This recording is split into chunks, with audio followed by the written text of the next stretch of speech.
You are listening to WGDR Plainfield, WGDH Hardwick, Goddard College Community Radio, 91.1 FM and 91.7 FM. You can also find us online at WGDR.org and Facebook. You are presently listening to Agony and Ecstasy. I am your host, Malachi, and here today I have brought in two callers who are the members of a band called This Divided World.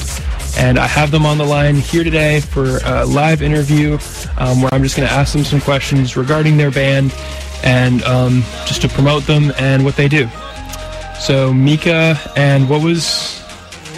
Mark. All right. So good. We have you both on the line. You are both live on the air. And if you'd like, we can just jump right into this. Yeah, absolutely, man. I'm Micah, actually, is how you pronounce it. But Micah? I've always heard every different pronunciation of my name, so I don't take it personally. Well, cool. Thank you for correcting me. Now I won't... I should have let the whole interview go and let you just call me Mika and then tell you at the end of it. And then just... Because, Paranormal Activity...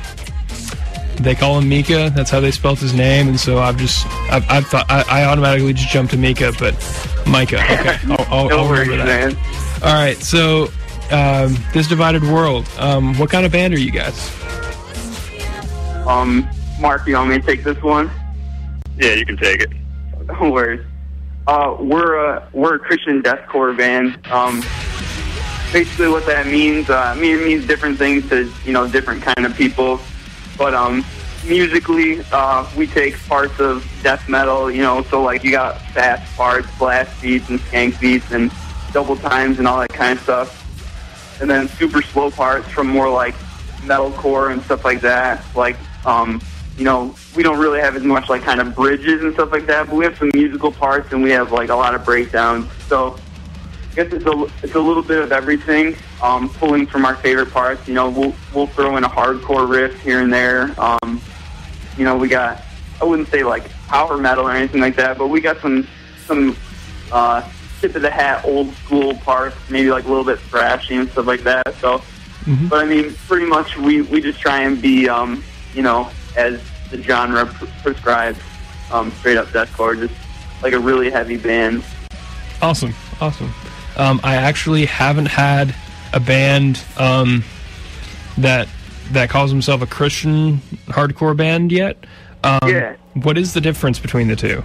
Like, what is the significant difference? Because there are a lot of bands that are just straight up hardcore, and then they're the Christian. But like, I don't know if there's like a specific message that is delivered through the Christian, because sometimes the lyrics aren't very like specific. But is there a very noticeable difference between a Christian hardcore band and just a hardcore band? Dang, man, that's a tough question. I think there should be a difference. Maybe like if I played for you, a Christian hardcore band and then just a regular hardcore band, you might not sonically hear any difference, but I think in the heart of the band and like the reason that people do what they do, I think there should be a difference. But to be honest with you, there's plenty of bands that do one thing on stage and then do another. So is there a difference? There should be, but there's not always. I don't know. I'm sure Mark has something to say about that for sure, though. Do you? Yeah, definitely. I think the main difference would be in the lyrical content of the songs. Like with our songs, there's definitely an emphasis on a need for a savior and like the reality of life without him and the punishment that comes with that. And there's like the emphasis that as Christian band we should be pushing for, because we want to be a light in the darkness. And deathcore and death metal is a very, very dark genre, not usually kin to Christianity and stuff like that. So when we come in there, it's like a light in the darkness, and we want to be spreading a word that we believe, and then we want to live that at the same time, and not just be speakers, but be livers at the same time. So there should be a difference, like Micah said. Not a lot of times there's not a difference, but I mean, we could be the exception. So there is definitely a difference. All right. So how about a brief history of you guys' band? Like what? It's just you guys, but give listeners just an overall idea of you guys' history. Sure. Well, you know, I'll let Mark pick up where I leave off. But basically, I've only been a Christian for a short period of time, about 3 years or so, give or take some. And at the time, I had been in a metal band, and I basically, when I became a Christian, I felt like God spoke to me. He's like, "You have to leave this band." And so it was really hard for me, but I left the band, and I kind of started just doing, in my head, I had always thought, you know, I could do all this stuff myself. And so I started writing songs, like, we just wanted to be, like, crazy heavy. And, you know, as I started listening to bands and started getting influenced by bands, I was really realizing that as far as super, super heavy bands go, there's really not a lot of great Christian super heavy bands.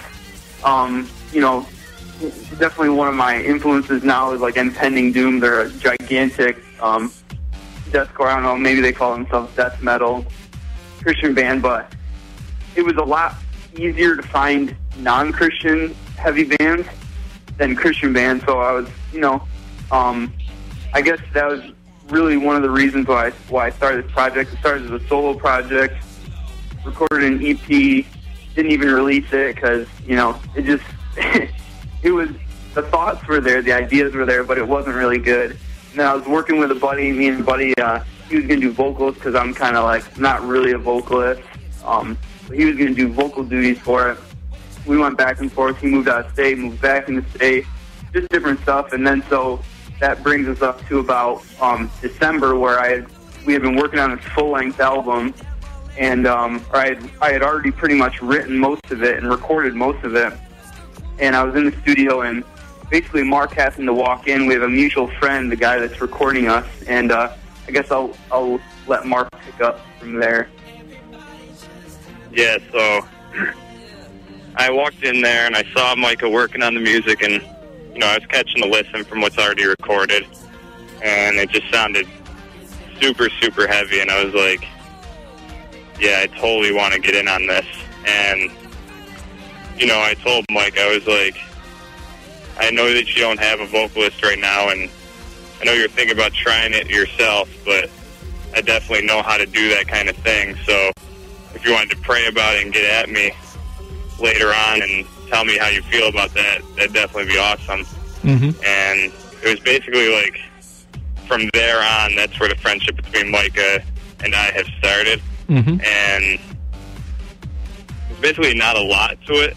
It's just, I came in the one day, recorded vocals on a track, he listened to it, he's like, oh yeah, definitely worth it. And oh yeah. oh yeah. And so from there on out, we decided, okay, we're gonna do this thing. And it's been very fruitful so far. Mm-hmm. We've got a lot of people checking it out, listening to it.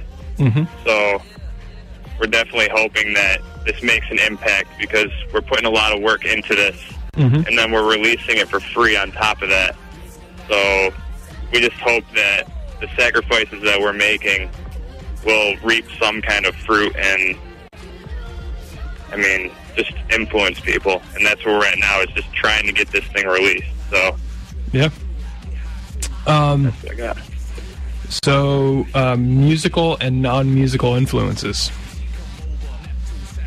I'll let Mark go first. All right. I think Micah and I have different influences, because we have two different, like, the way our minds work are different. We both have the same Savior, but we're different people. So my influences are obviously, number one, Jesus Christ. Then following that would basically be musical influences like The Bridal Procession, Job for a Cowboy, Impending Doom. Just really brutal, low, just death metal music. I don't really have many influences. I like to come out with my own original, be myself kind of sound, but those guys definitely pushed me in the direction that I am vocally. So that'd be about it for me on the influences. How about you, Michael? As far as I guess, I mean, I wouldn't ever have pictured me admitting this on air, but the first band that I ever got into that I really loved, it was like super dark, and this sounds so cheesy at the time for now, saying it now, but I was into My Chemical Romance a lot, and they had like the whole artwork team, and it was like all super dark, and like all their lyrics were about like death and dying and all these like dark things. And I think ever since then I've been in love with that darkness or whatever, and listening to like, I don't know, just like the first bands that like were screaming in like 2004, 2005. I know metal was well going on, but for me, I was into screamo then. You know, my first album that I ever bought was a Dashboard Confessional CD. So, you know, me ending up in deathcore now is like, you know, I've come full circle on this spectrum or whatever. And so, musical influences, just every good, you know, for this band, every good deathcore band that's out there, you know, Oceano and like Suffocate, and you know, I don't listen to as much of the death metal stuff as Mark does, because I feel like sometimes the guitar really takes over, and you know, the ideas and the songwriting kind of stuff, it doesn't feel like that's the most important thing. Like the guitar just feels like, you know, solos and Between the Buried Me and all that stuff. So I don't love that as much, but just like bands that are really focused on putting out good songs and like crazy structure. You know, like you got 3 back-to-back fast parts, and then it goes to like, it drops to like a quarter of what the tempo just was and goes to this super crazy slow breakdown where there's nothing but like a guttural and like a China. I love all those bands. I got a bunch of influences, but yeah, it's just really good deathcore bands, I guess. So I guess right now, I mean, Agony and Ecstasy, it's combining electronic and hardcore music. That's kind of my theme. But I've been playing a lot of electronica right now, but up next I have Make Them Suffer track, Never Bloom. Oh yes. Like, yes. I just the other night, I just got into them. I would give you a high five through the phone, man. They're good, man. I was looking through, and I was having like a really emotional night. I mean, I'm probably more personal than, you know, normal radio conversation, but yeah, I was having a really emotional night, and I was just like, I need some heavy stuff.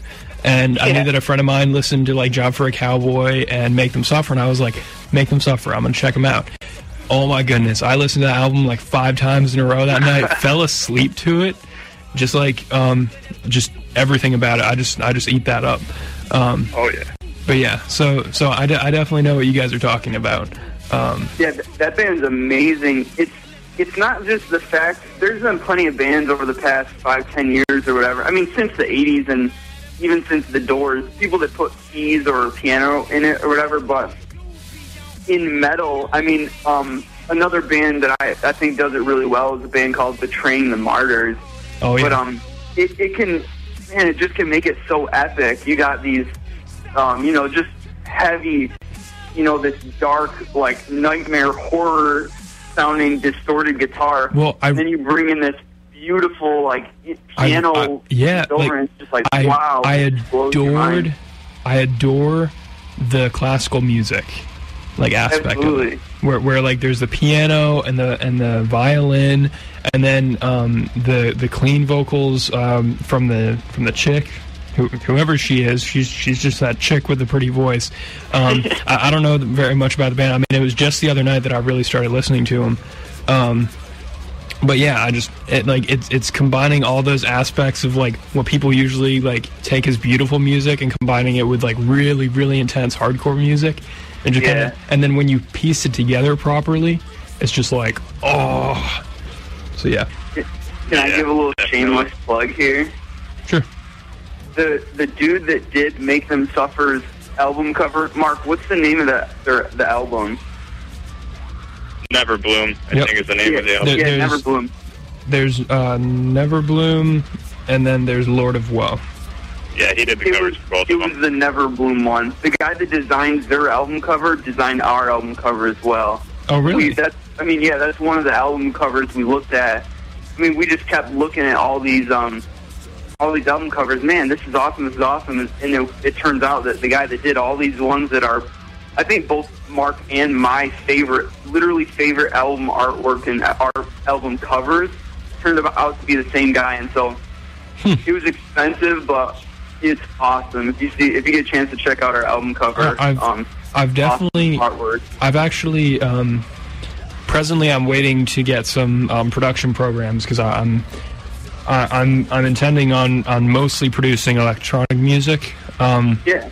But it's my intent to just really use a lot of like artwork that would normally be for hardcore bands and just involve it with my electronic stuff, because electronic covers are just so boring, just generally. I haven't seen very many like it's usually just like a cartoon or something, or it's just the logo of the artist, or it's just like some listing or whatever. It's not even like particularly interesting.